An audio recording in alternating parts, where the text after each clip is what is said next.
네, 오늘 아침 말씀은 제사장들의 사명에 대해서 말씀드리겠습니다. 특별히 이제 어제 말씀 보게 되면 이스라엘 제사장들이 크게 잘못한 것이 뭐냐면 이스라엘 백성들이 이 우상 숭배하고 각기 자기 길로 갔었을 때에 그것을 제지하고 그렇게 해서는 안 된다고 바른 길로 인도해야 될 제사장들이 시류에 따라서 그들과 같이 이렇게 따랐다는 사실을 말씀을 드렸습니다. 그래서 하나님께서는 그 제사장들의 직무를 박탈하셨죠. 근데 오늘은 그 내용과 다르게 그런 사람들 가운데 사독이라고 하는 제사장의 후손들도 계속 제사장 역할을 했는데 그 사람들은 바로 그렇게 많은 대부분의 제사장들이 자신의 위치를 망각하고 바로 궤도를 이탈했을 때에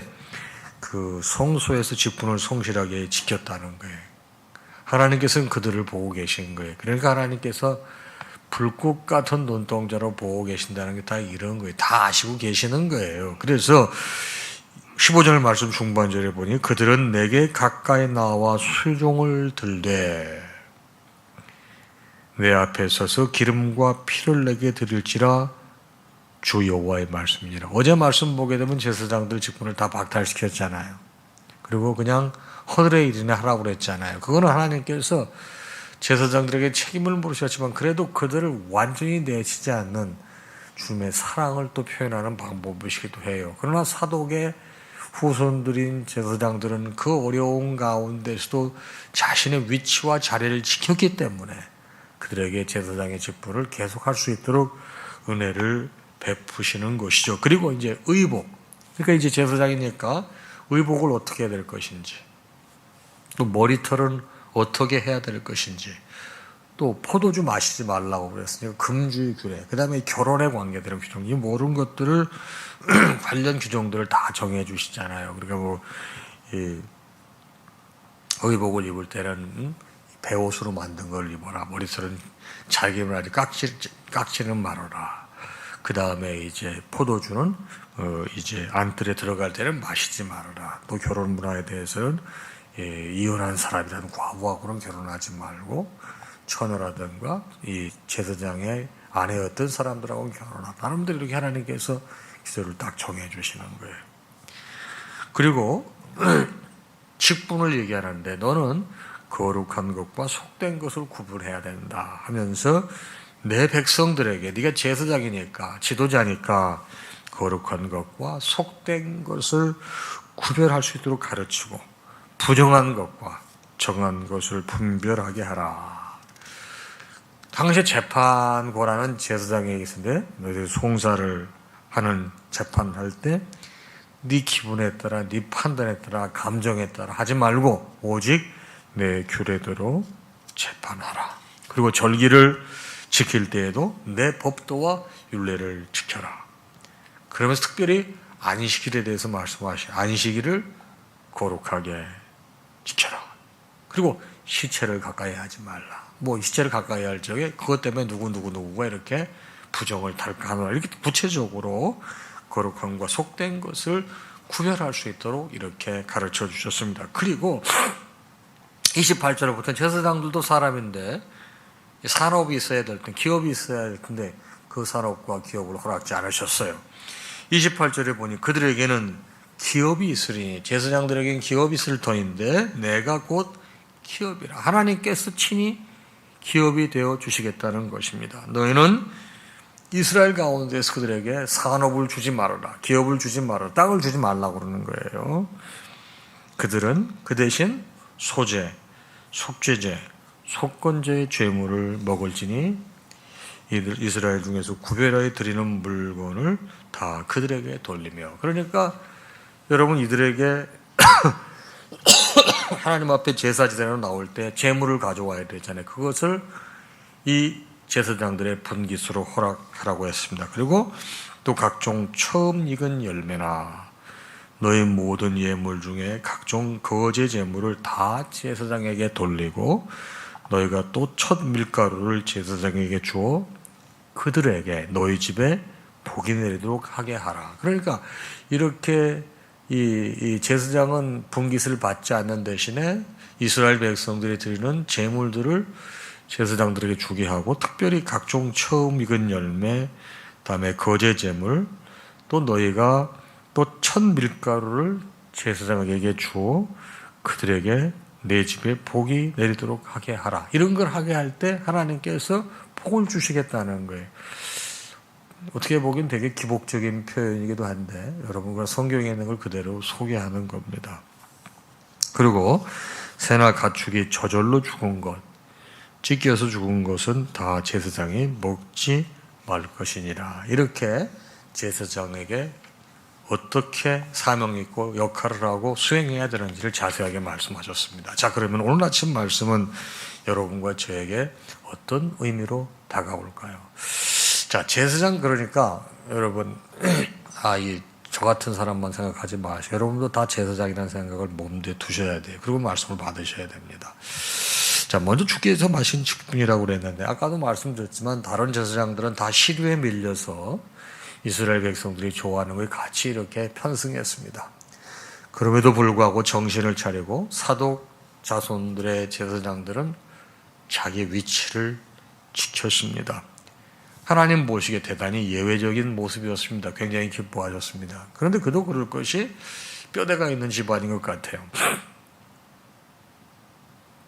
사독이란 제사장이 어떤 사람인가? 여러분 아시다시피 다윗이 왕 노릇할 때 그때 제사장이었는데, 그때 압살롬이, 다윗 왕의 아들 압살롬이 반란을 일으켰잖아요.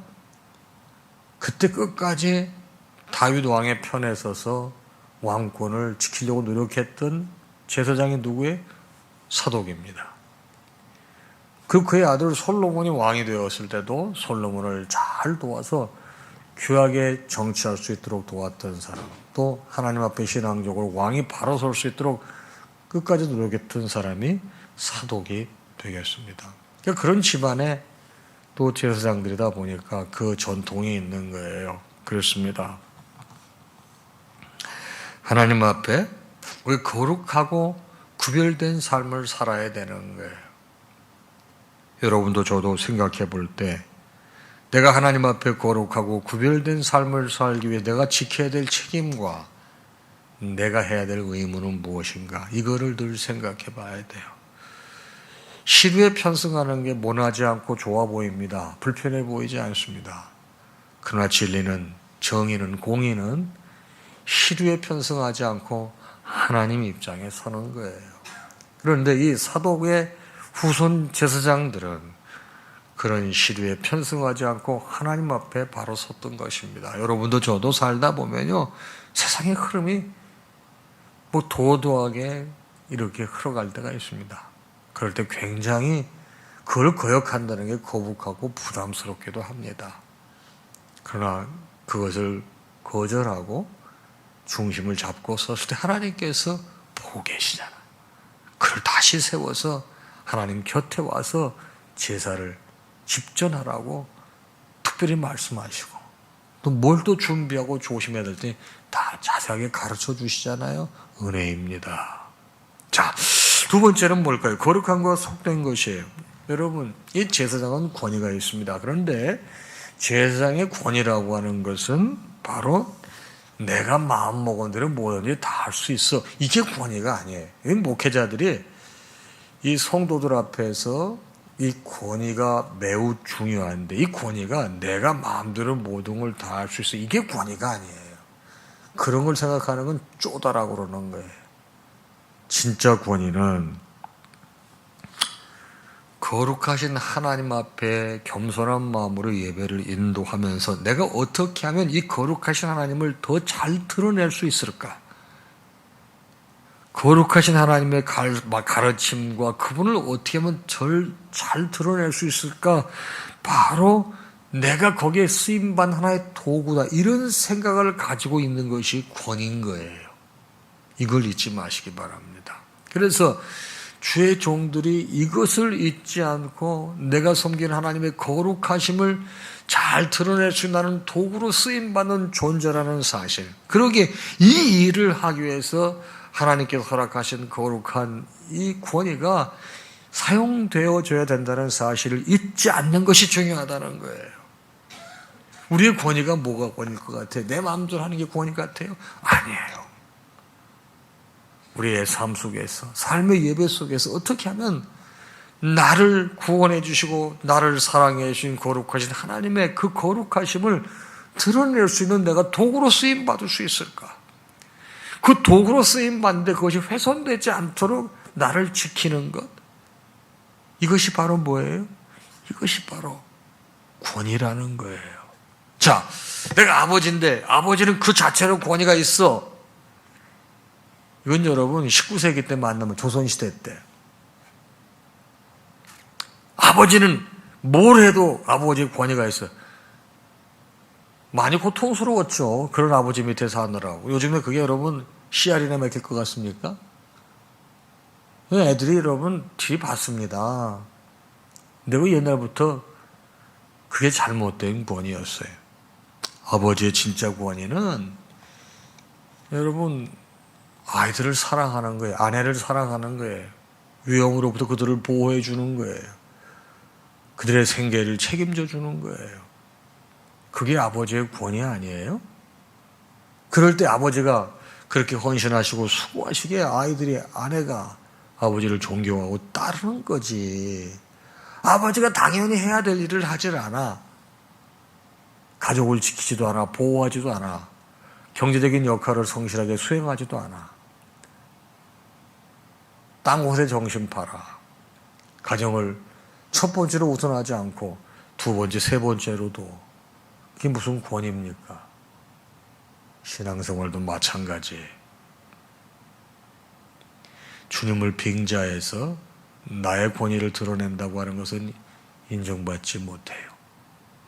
주님의 거룩함을 드러내려고 내가 쓰임받는 도구라는 생각을 가지고 서게 될 때 거기에 권위가 존재하는 거예요. 목회자가 절대 잊지 말아야 할 덕목이 이건 겁니다. 다른 데는 권위를 드러낼 필요가 없어요. 오로지 하나님께 예배하고 주께서 그토록 사랑하시는 주의 백성들을 말씀으로 양육할 때 권위가 필요한 거지. 그 외엔 필요 없어요. 여러분, 회사의 사장님이 자기 회사에서나 사장님인지 밖에 나와서 사장님이에요? 밖에 나와서 똑같이 평범한 시민의 한 사람인 거예요. 우리 이거 잊지 말고 사십시다. 네. 내가 집에서 가장이면 우리 집에서만 하는 가장이 다른 집에서는 가장이 아니에요. 이거 잊지 않는 것이 거룩한 것과 속된 것을 구별하는 한 방법일 수도 있어요.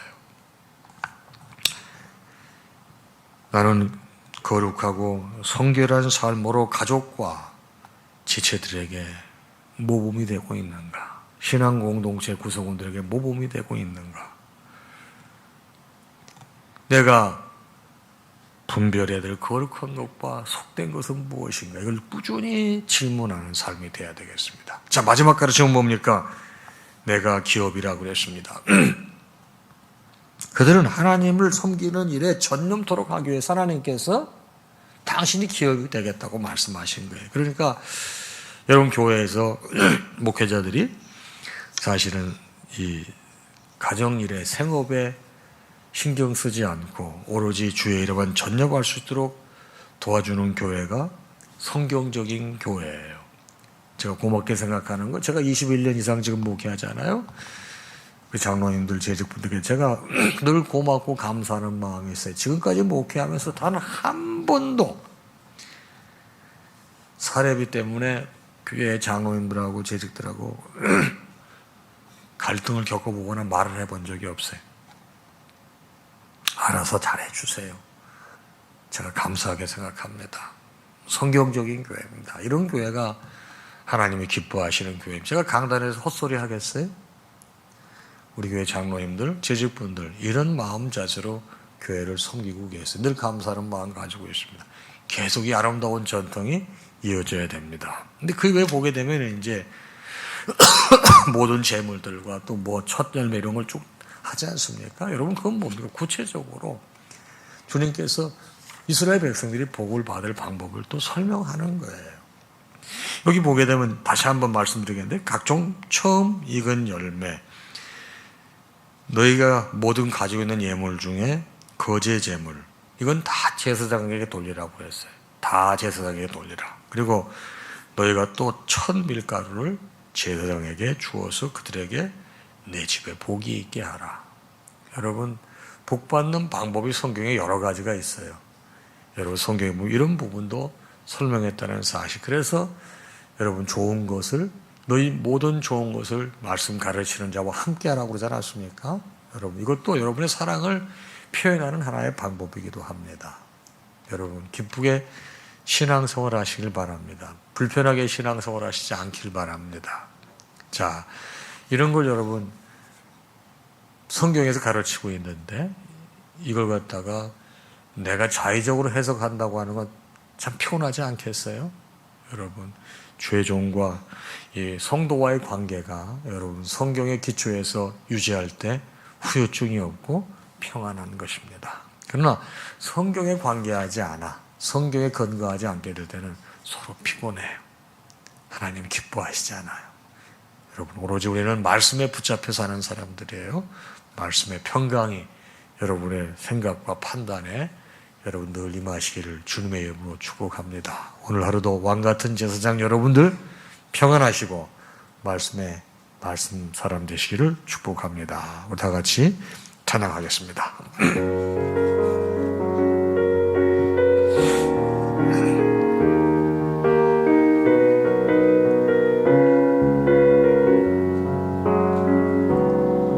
지금 우리는 마음을 합하여 진정으로 기도할 때니 모이자 하나 되자 우리가 갈 길이라 찬양과 온 마음과 정성을 다해 기도와 주님께서 기도하신 것처럼 말씀 속에 권능으로 임하시니 사랑으로 하나 되자 우리의 마음 모두 다해 주님을 찬양하며 온 세상에 주의 사랑 전하리라.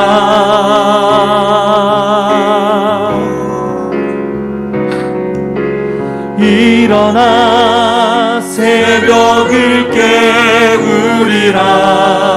지금 너희가 기도할 때이니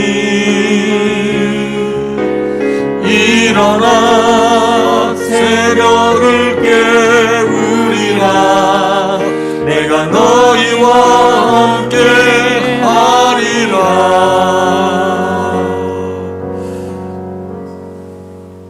우리 주님 예수 그리스도의 크신 은혜와 하나님 아버지의 무한하신 사랑하심과 성령님의 감동, 감화, 교통, 역사, 충만하심이 이 아침에 주신 말씀을 받고 하루를 시작하는 사랑하는 당신의 모든 자녀와 그 가정 위에 이제로부터 영원토록 함께 있을지어다. 아멘.